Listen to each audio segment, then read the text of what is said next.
it's like, hey, just focus on whatever level you're at. Like, just focus on the first deal. Poor people say, I can't afford it. And rich people ask, how do I afford it? When you actually align everyone's goals together and the right habits and you have the right vision, you're gonna blow right past where you're going. The fog never clears. There's never a clear path there. So what's the answer? How do we drive through fog? Slowly, carefully, and we're always just getting that next 10 feet. There's a statistical, scientific proof that the more money you give away, the more money you then, as a result, make. So Brandon, welcome to the Personal Finance Podcast. Dude, thank you for having me. I'm super excited about this. I'm like a personal finance nerd, so anytime I can talk about money, real estate, etc., it makes my day. Well, I'm super pumped to have you here, as I was kind of telling you before the show as well. You've been a big influence in my life just to get interested in real estate investing. And, way back in the day, you were the host of the Bigger Pockets podcast, and now you do so much more, which we'll talk about today. But you are one of the guys that I think is just a huge, huge influence in my life for real estate investing. But for those who don't know who you are, can you kind of talk through just yourself and what you do?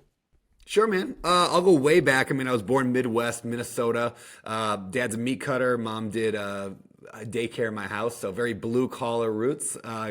Went to college, met a girl, fell in love, got married, and decided I was going to go to law school. Started pursuing that, and then took the LSAT, the test to get in, and then I started reading like John Grisham books, like fiction books about being a lawyer, and I was like, being a lawyer sounds terrible. Like, work for 50 years, go through 7 marriages, and all your kids hate you, and then you can retire rich. And I'm like, I don't know, that doesn't seem like the right playbook. And so I kind of started looking around, bought a house, started buying more houses, and today I've got 13,000-ish units, about $1 billion in real estate.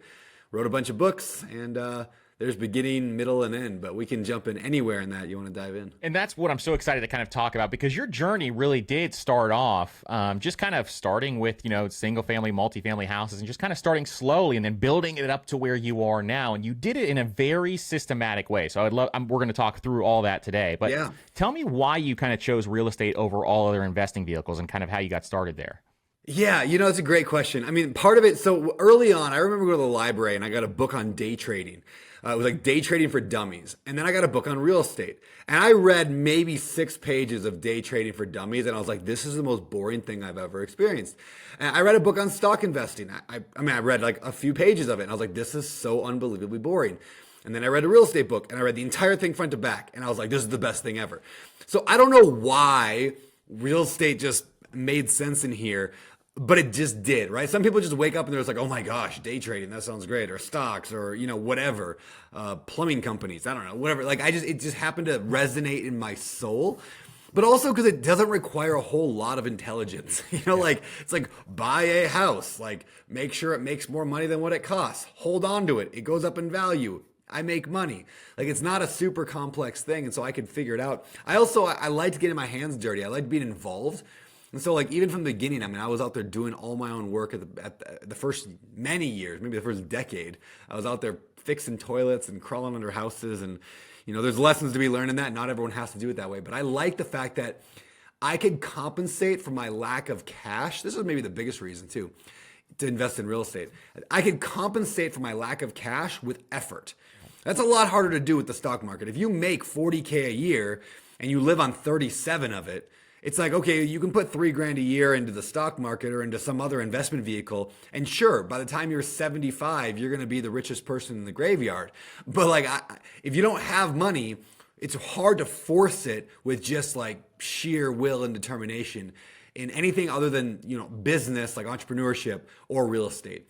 And real estate's just so much more assured than business, and so that's what fired me up about it. And one thing I love about that is early in your journey, you were really scrappy in how you got properties. And you kind of alluded to it shortly there, where you were actually utilizing your effort instead of having a bunch of cash on hand. And I think a lot of people think that you have to have a ton of money available in order to invest in real estate, but you actually proved that you did not. You even wrote a book on how you kind of acquired some of these properties early on. So can you kind of talk through some of your scrappiest deals that you had early on? Sure. Yeah. It really starts with, if you want to go way back to the very first deal I ever did, I bought this single family house and it was like a 3% down mortgage. You can still get those today, FHA 3.5% down. But so I put down like the 3%, but I didn't even have that. And the house was only 80 grand. So like the down payment was like 2,500 bucks. Like it was like nothing, right? And I didn't even have that. So I remember calling up my dad. I'm like, hey, can I borrow 2,500 bucks? And he's like, okay.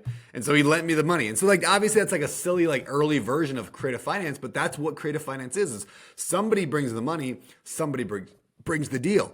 And that, I did that over and over and over. I mean, one of my favorite stories of buying real estate with almost no money down, there's this triplex that comes for sale. There's a couple years in. There's 3 unit properties, 3 houses on one lot. They're all pretty nasty. One needs a new roof. One's got the foundation sinking a little bit. It needs some work.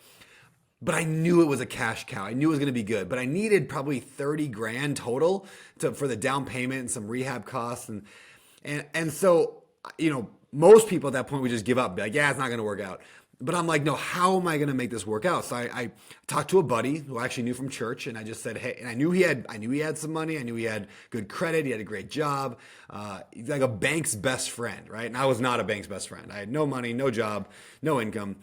So I went to him and I just said, hey, I got this amazing real estate deal and I'm looking for a partner. Do you know anybody who would be interested in that? I didn't even flat out ask him because I didn't like getting rejected. And so he's like, well, I might be. Tell me about it. And so we ended up partnering on it. He put that down payment down in the repairs. I managed the deal, fixed it up, did everything. And we split every year. We split about 10 grand in profit. And, it's not a ton of money, but every year him and his wife would go on a cruise with their money and they'd go take their half of the 10 grand of profit. And they'd go on a nice fancy vacation and I would take mine and go do something fun with it. And we did that for 10 years. And then after 10 years, we sold it and we each made over 100 grand. And so like, it's just a fun, like, that's how creative finance works. It's like somebody brings the money, somebody brings the deal, and you work it out. Exactly. That's what I love about it. Your book is fantastic. And if people haven't read it yet, it is one that I think is one of the best out there on just that subject. And it was one that I read very early on in my journey. And I was like, it's so cool how creative you can get with real estate. And this kind of opened my eyes to some of the things that you can truly do. And it's joint venture partners. You can find different ways to find funding. There's just so many cool things that you can do, which I love. Now, so much. One big thing is you talked through a few concepts that I think are really popularized now, but I think you're the originator of some of these terms. And correct me if I'm wrong, but we talk about house hacking. I think is the term that you came up with, or maybe you and some of the Bigger Pockets team did. The Burr method, and then the stack. Can you kind of go through each one of those and how powerful they can be to building wealth? Yeah, man. I'm a big believer. I mean, I'll start with this. Yeah, I think I'm probably the first. I think I'm the first one to coin those terms. And that was on purpose, but I've also written, like I've coined 100, I've written 100, 200 other terms that just never caught on, right? So I'm just a big believer in anything that takes more than about one sentence to explain, just put a word to it and it becomes like easy to understand. And so as I'm teaching this stuff, I was talking about how I really got started in real estate. Like even before I bought that first house, I rented an apartment. I rented out the bedroom so I could live for free. And then I bought the house and I rented out the bedroom so I could also live for free. And then I bought a duplex and I rented out the other half and I lived for free. And so I did this numerous times. I mean, technically today I live in a $4 million house in Maui and I'm doing it still. I still rent out one of my other units to help pay over half the mortgage. And so I'm a big fan of this concept. So anyway, I explained it in a blog post and it was called How to Hack Your Housing and Get Paid to Live for Free. People can Google it and they can find the original article, How to Hack Your Housing and Get Paid to Live for Free. And then we just called it house hacking at Bigger Pockets from that article, and it caught on. So that was the one thing. The Burr strategy, I was trying to teach this concept of what I've been doing for years also, which was I'd buy a property and then I'd fix it up and make it look really nice. But I'd use like a hard money loan to buy it. So there's lenders out there, for those unaware, called hard money lenders, and they lend to house flippers, people who buy a house, fix it up, and sell it. And they charge high rates, high fees, but you just work it into your math, and if it works out, it works out. So I would buy with hard money, I'd fix it up, but instead of selling it, I would just go to put a really good tenant in there, and I'd go to a bank and say, hey, I got this house that's worth way more than what I owe on it. Can I just get a new loan? And they would give me a nice 30-year fixed, at the time, like 3% loan on it, which would get me I'd pay off the hard money lender and I'd have just a new loan. And the beauty of that is I could get all my cash back, or most of it. And so I'm really like recycling capital. So I was trying to explain that in a blog post, how I did that. And I was like, you basically buy, you rehab, you rent, you refinance, and then you repeat. So BRRRR. And I remember putting some picture of like a snowman. And I said something like, we're going to call this the Burr strategy. And I think it's funny because it doesn't mean anything. It's just a silly word that's funny to say. But because of that, it caught on. And now Burr is like, I mean, that's a thing. And it works. I mean, it not only is it easy to remember, it actually works. And we do it today with, $70 million apartment complexes, and I do it with single family houses that are 100 grand. You can do it with anything in between. Exactly. Oh, and then the stack. And then the stack is the other one. The stack is the last one.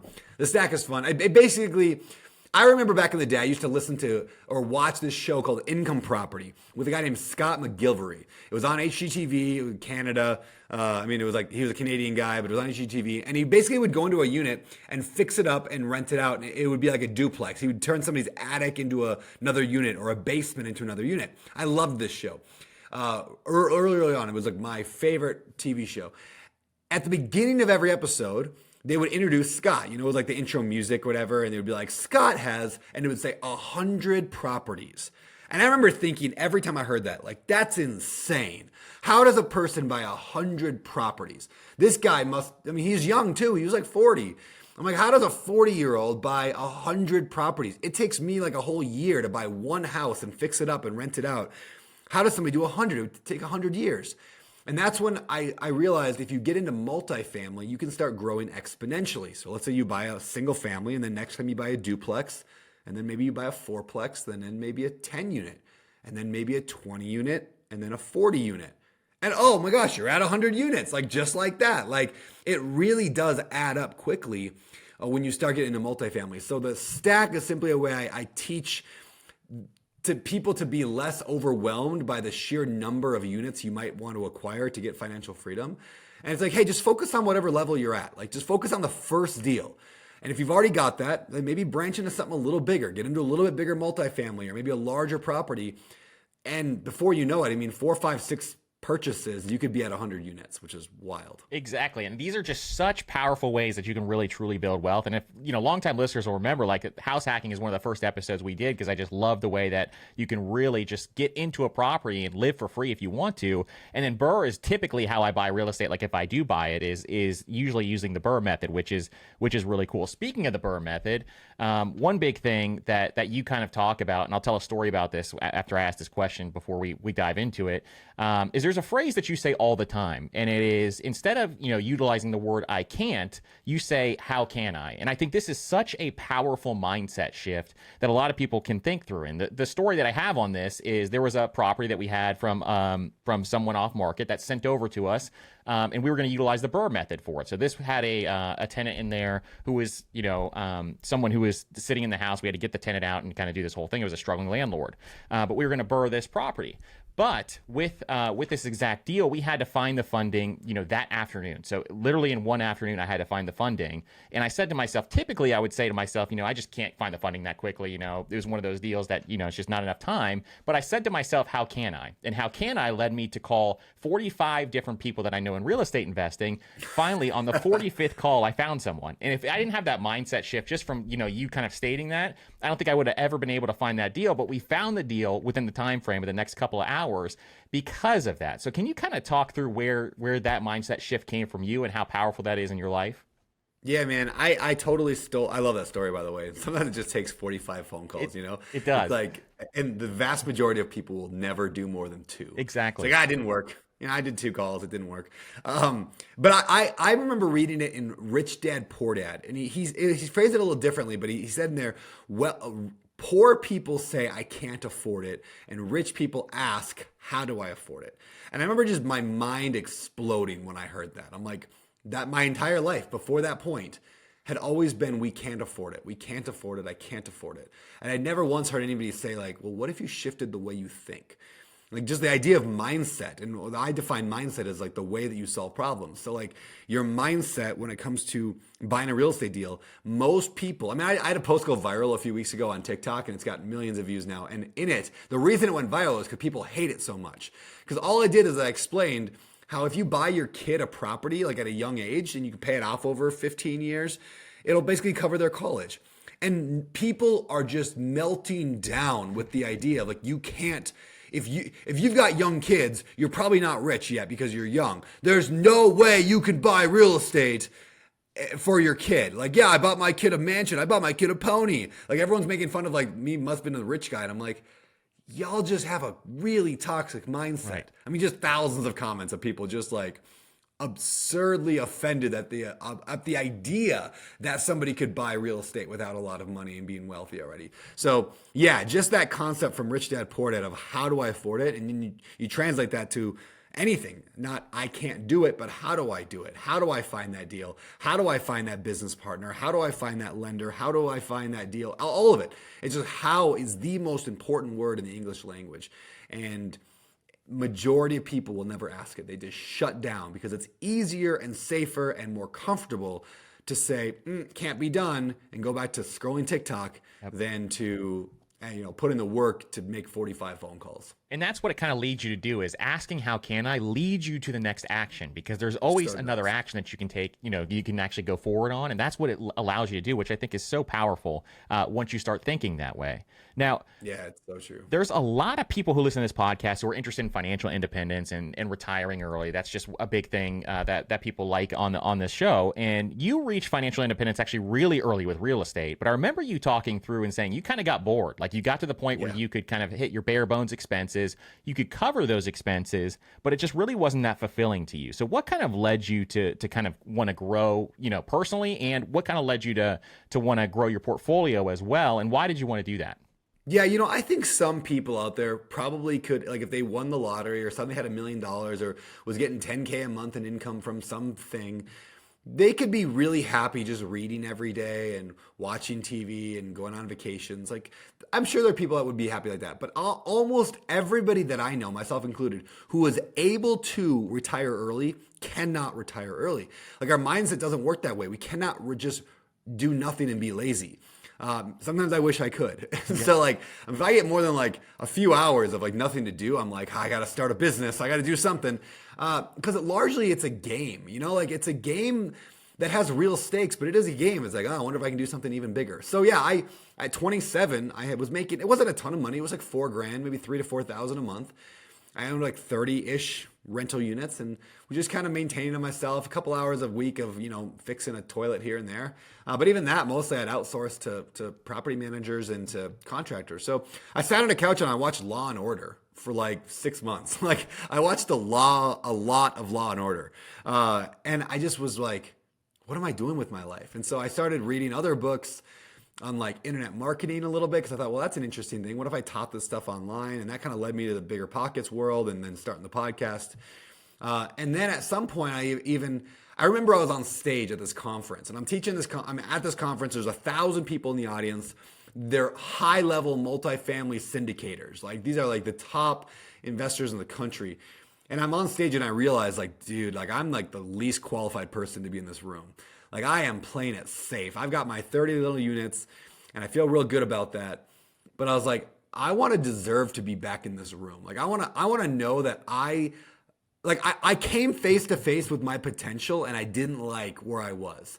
And I think that the point in maybe every man's life and woman's life where they're like, oh, that's possible. That's potential. I once heard, I think maybe it was Tony Robbins or Ed Mylett say that hell is when you die and you meet the person you could have become. And I thought that was an interesting phrase. I was like, it's like, imagine meeting the person you could have become. And so I met the person I could become. I'm like, I could be the people in this room. So I went home there and I was like, yeah, I'm gonna double down.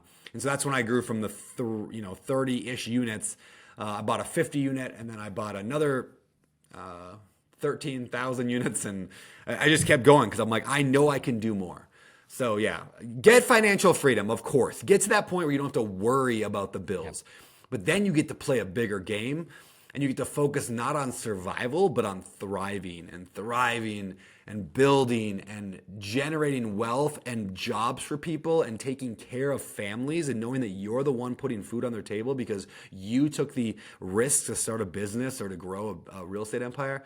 Dude, that's such a great feeling. And you can never top that mountain. It just always gets better.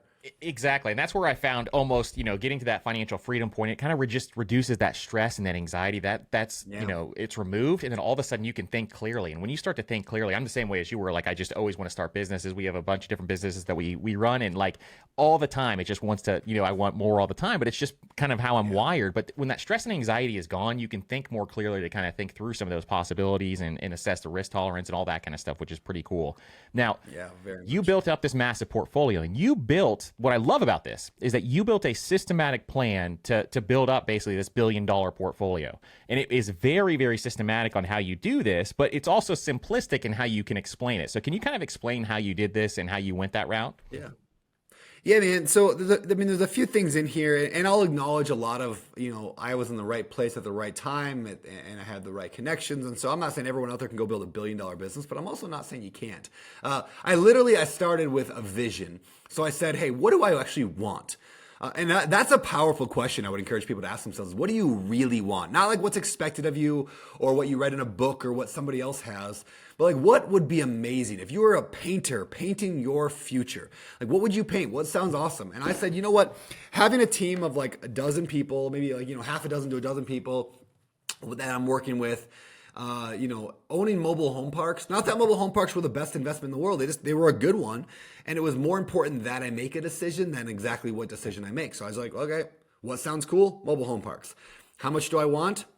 Well, if I want, 6, 7, 8, 10 people working with me, I'm going to have to buy a lot because we're going to have to make enough money. So, probably 50 million. So I defined I wanted $50 million of real estate in 3 years in mobile home parks. I was going to raise the money.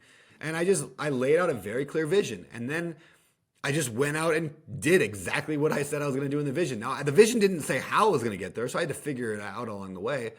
But what I did is something kind of unique, is that I built the business largely from the top down.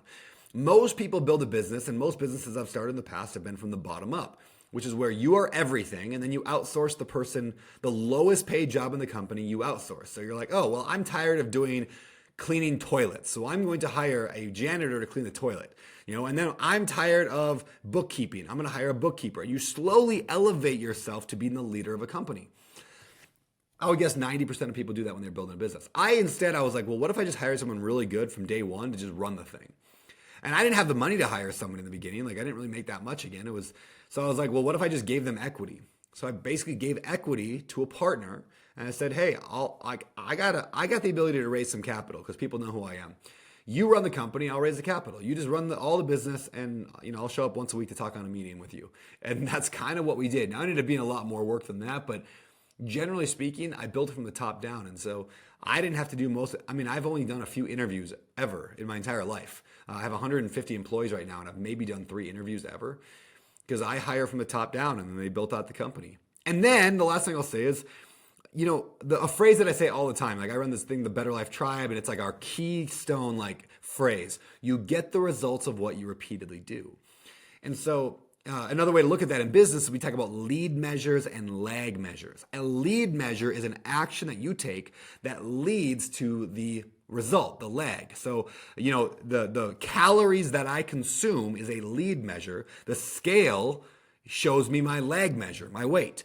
And so a lead measure is things that I can control and I can act on. And because we get the results of what we repeatedly do, I sat with my team and I'm like, all right, what does it take to buy $50 million of real estate? Well, we got to make a certain number of offers. We got to analyze a certain number of deals. We have to get, a certain amount of funding, and we have to do certain actions. So we literally just set goals, and then we worked backwards to find out what actions to do, and we just did them. And shockingly, just like a diet, when you stick to it, it works. And when you don't stick to it, it doesn't. And so we literally just followed this playbook, and it got us where we wanted to. That said, we didn't buy $50 million of real estate in that time period. We bought $300 million of real estate in that time period. And now we're at over $1 billion. And the simple reason is, when you actually align everyone's goals together and the right habits, and you have the right vision, you're going to blow right past where you were going, because business is actually easier, I think, than people think when they get those things right. When they get the vision, they get the team, and they get the system or the actions all lined up together.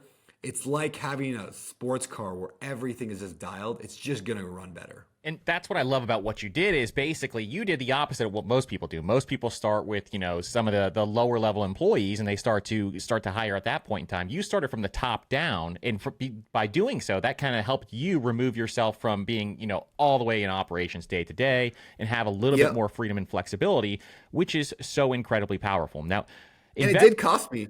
I'm sure. I only own 42% of Open Door Capital. 58% is my employees. Because in the beginning, I just gave equity instead of salaries because I didn't have it. But you know what? Like, would I trade half of my future wealth for not having to, but for having complete rock stars to guide it along the way? Of course I would. Especially knowing that I'm probably going to do 10 or 100 times more with them than I would do without them. So who cares if you're giving away 50, 70, 80% of your company if it means you get to grow 10, 20, 50 times bigger and have way more fun along the way. Exactly. And that's the cool part. Having that freedom and flexibility is so incredibly valuable, and on a lifelong run, which I think is so cool. And so this may be a silly question, but when you started investing in your own real estate and then you started the fund, how did you know even how to start a fund? Yeah, that's not a silly question at all. I had no idea how to start a fund. It was one of those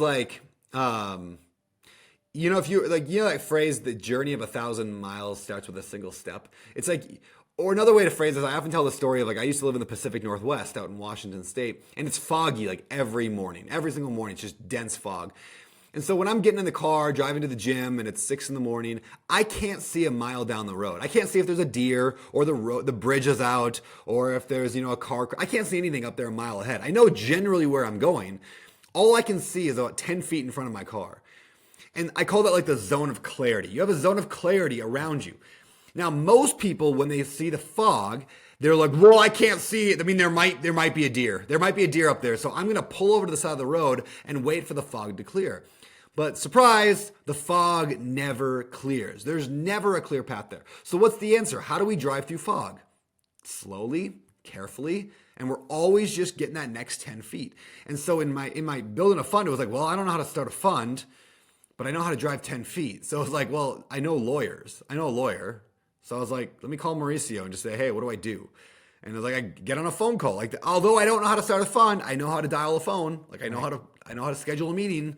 So I did that. And then he explained a few things oh yeah, you're going to want to do this and this and this. I'm all right. So now what do I do? And you just constantly move forward. And the pace at which you do this is the pace at which you succeed. I call it your MINS, M-I-N-S, your most important next step. And if you can get in the habit of always saying, what is my most important next step? My MINS. And I'm not talking about let's do a real example, right? I was on a podcast one time with a guy and he's hey, I really want to get married someday, but I don't even have a girlfriend. I would love to have kids. End result is he wants kids. Now that's a mile down the road. And I'm well, what's your most important next step? He's well, I need to get a girlfriend. And I'm well, get more granular. What's your next 10-foot step? And he's well, I mean, I gotta sign up for I gotta update my dating profile on my Tinder or whatever. I'm all right, well, you got to do that, great, but more specific. What do you got to do in the next right now? And he's well, I don't want to do a picture on my Instagram, on my Tinder until I get a haircut. I'm okay, so what's your next step? What's your MINS? I gotta schedule a haircut. I'm how long does that take? 30 seconds to pull up an app and schedule a haircut? That's it. So in other words, his dream life of having kids and a wife and family and all that stuff all comes down to a 30-second task of scheduling a haircut. And this simple concept applies to everything we do in life. It's just boil it down to what is the 30-second task or 2-minute task or 5-minute task that's directly in front of me. And imagine a world in which you did that every single day, every hour maybe with your goals, how fast you would get that done. Like reading a book, if you read one page of a book every day, it would take you, a year to finish a book? But if you read one page an hour, it would take you a few weeks. If you read one page a minute, you'd be done in a couple hours, right? The speed and consistency at which we do these MINS is a direct correlation to the speed and level of success we get with our goals. And I love that, just breaking it down to these small chunks all the way down to getting really granular to where you need to go, because that's how you take that next step in action instead of just scrolling on your phone or doing whatever else you would be doing. It's taking those small steps every single day that allows you to kind of break this down. Now, it also helps reduce that fear and anxiety. It's if you had to carry a pile of bricks across a field, right? And you're looking at this pile of bricks, you're that's 10,000 pounds. I can never do that. You get all anxiety ridden and then you just don't do anything. But if you're just oh, it's a brick. It weighs 1 pound. I can pick up one brick and I can move it across the field. And you stop worrying about the pile and start worrying about the brick. Anxiety drops, fear drops, action moves forward, you build up confidence, and yeah, everything gets better. Just move the bricks. Just move those small bricks. Exactly. I absolutely love that. And I love the concept of MINS as well. I think people just need to kind of repeat that in their head all the time when they're trying to accomplish big goals like that. Now, you've been able to build a massive business, but also one thing I love about this is you're also a very present father and you're a very present husband, which is very difficult to do for some people. So can you kind of talk about how you tactically made that happen? Yeah, a few things there. One, I track a lot of habits. I have this whole goal system, habit tracking, whole thing. That's the whole Better Life Tribe is what my goals and habits system is. And the basic idea is this: every quarter, I define what are the top 3 goals that I want to work on. And there's always either a marriage or a parenting one in there. I want to be a better dad and a better husband all the time. So I kind of rotate between them. One's always a business one, and then one's usually a fitness one. So I'll give you an example. So this quarter, I just did my quarterly goals. I said I wanted to, I really want to focus on my kids this quarter and being a better dad. Well, what are the actions, right? We get the results of what we repeatedly do. So what are the regular actions that I can do that would make me a better dad? And I'm like, okay, well, let's just write down a few. If I played with my kids every day, just uninterrupted, no phone, playing something they wanted to play for at least 15 minutes, that's not a lot. Right. Would that make me a better dad? Yeah, if I did that every single day, I played with them for 15 minutes on the floor, minimum, that would make me a better dad. Would going on dedicated dates every week where I take each kid out separately for at least an hour, would that make me a better dad? Yes. So those go in my habit tracker, which is literally right here. And so I put it in my tracker and I say, did I do a kid dad date? Did I play 15 minutes with the kids? I've also got things like, did I do a cardio workout? Did I get my 8,000 steps? Did I read for 15 minutes? Did I meet with my COO? Did I call one of my family members? Because I realized I want to be a better brother and son. So I'm like, what's the best way to do that? Call mom, right? Call my sister. So by tracking those things, I am instantly 10 times more likely to accomplish them because now I know if I'm doing it or not. So I to kind of recap, I identify what it is I want to improve in my life. I want to be a better dad. I want to be more in shape. Identify what actions would lead to that. I then document those actions and I track them on a daily basis. Did I do it or did I not? And then magically it works, just like a diet. When you track your calories and your macros and you stick to it and you actually do it, it works 100% of the time. It's not like diets don't work because the diet's wrong. No, you just don't stick with them right. So it's that's how I, it's a very formulaic way, maybe I don't want to say cold, but I need it. If it's important to me to be a good dad, then yes, I'm going to define the actions. I'm going to track it. And I'm not going to rely on my willpower or my in the moment, how I'm feeling to define my relationship with my kids and my wife. And I love that about the systematic tracking because we have this goal setting workshop that we do for personal finance at the beginning of every single year. And when we kind of talk through some of those things, we'll teach people how to set these goals and kind of review your goals. And we had one person come through and say, hey, I got to schedule a time to review my goals every single week. I can't do this because I got to put it on my calendar. I go, that's what it takes. It takes systematic operations to be able to kind of accomplish some of these things. And so I love the way that you do that and how you just kind of think through that day in and day out. And really, that's how you're going to accomplish some of this stuff. People may say, well, that's kind of, why would I track some of this stuff? That is how you actually get to that goal, is to be able to, to systematically do this.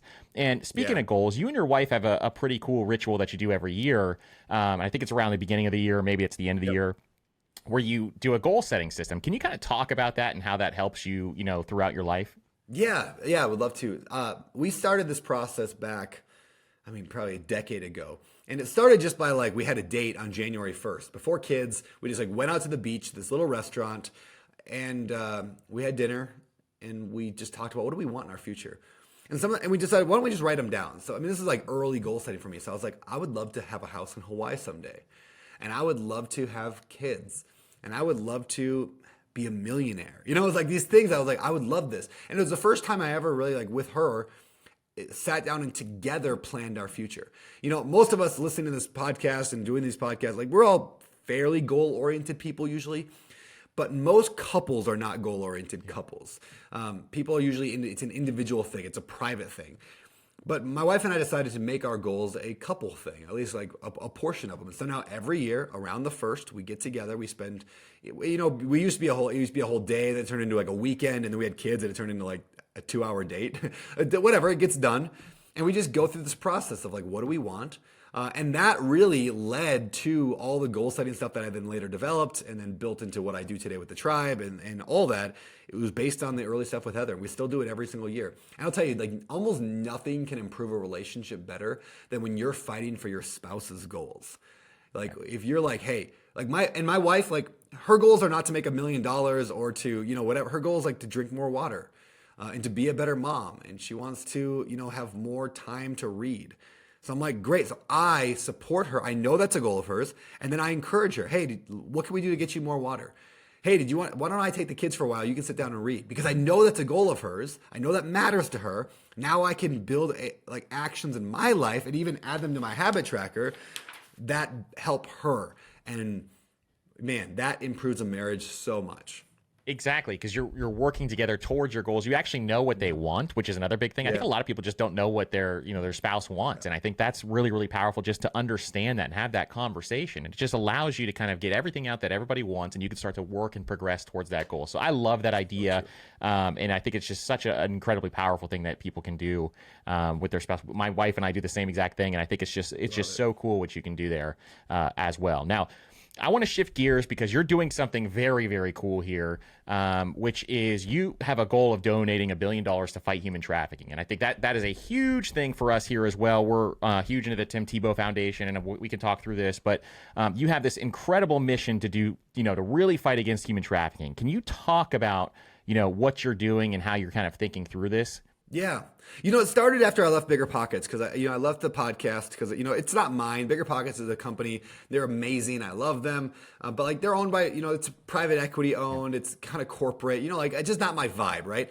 I don't do well with board meetings and corporate stuff. So I'm like, and also there became a time where I was like, I could probably do more on my own than I can do, as part of a huge organization. So that's when I left. And I wanted to travel with my family. We took 5 months and went around the country and went over to Europe and traveled. And so it was a good time. But I left there and I got done with the traveling. And I was like, well, what am I going to do next? And I'm like, well, I love teaching real estate. So I'm going to and I love goal setting and habits and all the stuff we've been talking about today. So I'm like, I'm going to make some kind of mastermind or course or tribe. I'm going to charge hundreds of dollars a month, maybe thousands of dollars a month, and get a bunch of people in it. And I'm going to make millions and millions and millions of dollars. And I'm going to buy a private jet. So I start putting together plans a little bit in my head of what this is going to look like. And I end up going to this Christian mastermind called the Wellspring. It's a good group of people. And I'm in this group and I'm up in the mountains of Colorado at this event. And there's a private jet broker there. That's her job. She brokers like private jet sales. So I'm sitting meeting with her going, hey, I don't have the money for a jet yet, but I should within 6 months from now when I launch this thing, I should be able to buy a jet. And so we're shopping for jets, talking about the options, what I can do. And that night, as a guest speaker, Tim Tebow comes up the mountain and for 2 hours just tells stories of like human trafficking and the horrors of like what he calls the most vulnerable people. And man, there was not a dry eye in that room. And I ended that night like with like this distinct like feeling, and I'm a Christian guy, so I'm like I feel like God told me like in my brain like this next business isn't for you, it's for me, it's for them really. And so I said, all right. So I went from that day from shopping for a private jet to going, I'm going to build this business and then give away all that money to fight human trafficking. So that's what we did. So, last year we gave away a little over $500,000. I hope we can do more than that this year. It's a hard work to build a business, but it's fun to be able to know that like I don't even take a salary. All the money goes towards the fighting against human trafficking. And if you want to be like fired up and never have to like need motivation to get out of bed, it's like go build a business that fights for somebody else. Like that's a cool feeling. I'll benefit. Like I don't want to act like I'm like just all like Saint Brandon here. Like I have a mortgage company. Like what do you think people in the tribe are going to do when they need a mortgage? They're going to come to me. I've got a high-end mastermind only for like millionaire real estate investors called the 50. That thing's 50 grand a year. So like I got a bunch of people in that. So I make money in roundabout ways. So again, it's not just Saint Brandon here. But that's the cool thing about doing good is like now I understand why celebrities, like a lot of celebrities have their own charities and foundations and they go to the galas and all that. Because it's really, really cool as a networking thing and as a building your business thing to have a charity component. So not that that's why I did it, but it's an interesting side result. Exactly, and I think it's just such a powerful movement to, like you said, fight for other people who can't fight for themselves. And I think the Tim Tebow Foundation, like if you do your research on them, they just do some amazing stuff. So that's one that we're big to. Longtime listeners will know that, and it's just one that's absolutely huge. And why is it so important for people to kind of build giving into their financial plan? This is one thing that we kind of, we'll talk about giving a lot on this show, and a lot of people will push back and they'll say, why would I even do that? Is there a purpose for you for giving? And do you have any thoughts on that? Yeah, I mean, there's one of like, hey, I've been given a lot, so you give back. But I don't think for most people it isn't enough to encourage them. So I'm going to give a selfish reason why giving is important. Is they've done these studies, and I wish I had the exact data in front of me, but they've done these studies, like New York Times did it a few years ago, where it's like people who give make more. And it's not people who make more give. It's the other way around. There's a statistical, scientific proof that the more money you give away, the more money you then, as a result, make. I don't know why that is, other than that my guess is that it releases your belief and hold on money being a scarce resource, and it transforms you into a person willing to take more risk because you know that it's a never-ending waterfall of money in the world. And so when you have that abundant mentality because you're giving so much, you then make more as a result. I'm guessing that's probably the scientific reason why, but whatever reason why, maybe it's just flat out because God said if you give, you're going to receive. I don't know, but it definitely works. And if anybody wants to see a great example of what Brandon's talking about, there's a book, and I can't remember his name at the point in time, but it's the founder of Hobby Lobby wrote this book on, they give away like 50% of their income or the revenue or something like that. And it kind of shows just how fast this company grew once they started to give that money away. And it's really cool and interesting book. So but that's a great one for sure. Now I'm going to shift gears into a bunch of questions that we have, and we ask, this is kind of similar to the old Bigger Pockets Famous Four, the fire round, and all that kind of stuff as well. So we'll go through a bunch of these, and then we'll be able to finish up there. So the first one is, what are some of your favorite books that you have read? Ooh, yeah, there's so many, but I'll give three that have really made a big impact on me. Non-real estate ones, so they apply to anybody. The One Thing from Gary Keller and Jay Papasan, the idea of just doing, like really honing in on what actually moves the needle in life and business, and then doing more of that. So The One Thing. The book, The Compound Effect from Darren Hardy, is all about doing the right thing repeatedly over and over for a long time. Like, you get the results of what you repeatedly do. So I love that concept. And I'll give, why don't I do this one, kind of an obscure one, a little more obscure. It's 80/20 Sales and Marketing from Perry Marshall. I love that book. It just really emphasized the need for like a virtual assistant in my life. Emphasize the need of like what he calls racking the shotgun. In other words, like if you're going to go market for anything, you're going to go raise capital, you're going to go build a business, like how to identify your ideal customers using the 80/20 rule, and how the 80/20 really like can control and drive your business in such a powerful way. So I loved that book. That's amazing. And I know you read a ton. You read like a book a week all the time. Is there a way that you kind of fit that reading time in, or is it just small chunks like you do with everything else? Yeah, I mean, it's small chunks. It's literally on my habit tracker. It says, did I read 15 minutes today? So like 15 minutes a day is enough to finish like, probably a book a month, maybe 2 books a month. So I do that for sure. And then I sometimes will just sit down and read for an hour or two. I'll oftentimes listen to audiobooks when I'm jogging or going to the gym. So yeah, you just fit it in. Like I'm not a big believer in listening to like talk radio, or I don't watch sports because those things don't really improve my life. I listen to music, but I'm a musician, so like that improves my life. But yeah, it's either music, some good old punk rock, or it's listen to an audiobook. Awesome. I love it. What part of your work or life makes you come alive? I love strategy around marketing. So like when you're solving a big problem, like we got to raise $50 million, or we got to, get somebody to sign up for the Better Life Tribe, or we got to figure out how to grow our podcast. I love like just sitting in a room with a whiteboard and being like, what are we going to do? Yeah. And then it's full circle. It goes back to that idea of like, how can I, right? It's not like, oh, we can't grow the podcast. We can't grow our social media. It's how do we grow social media? And then brainstorming 50 ideas. Now, I am not the kind of guy that's going to go execute on those ideas. That I have other people for. Like I'm an idea guy, and then I'm not very consistent with stuff. And so I hire people to be consistent, and then I can be the visionary. I love that. What is your biggest fear when it comes to money? I lived in one of my early properties was a duplex, very like the first multifamily I bought was a duplex. I lived in the alleyway, like the house that was in the alley, and it was a 400 square foot house. My fear is having to live in an alleyway at a 400 square foot house again. It's like, yeah, it's like I always have that, like I just can't go back to the alley. Go back. So it's part of me like has this weird like, and I think a lot of successful people that are financially well off have this kind of dream of like losing it all just to prove that I can make it back again. I don't want to lose it all, but I'm not that scared of that. The thing that would, I don't want to have to like look at the grocery store and be like, oh, I can't buy that meat because it's too expensive. I better buy this meat that's lower quality. And yeah, I don't want to do that again. That's a big one of mine as well. It's always in the back of my head. It's just like if you had to go all the way back and start all over, how tough that would be. The next one is, how do you plan to level up your finances this year? You've talked about a number of different things you're doing. Is there one that you're really honing in on this year? Yeah, I'm working on like I'm a big believer in like, this is not true for everyone, so I'm not trying to give this advice here. But for me, I'm good at making money out of nothing. Like I'm just good at generating ideas for making income and building businesses.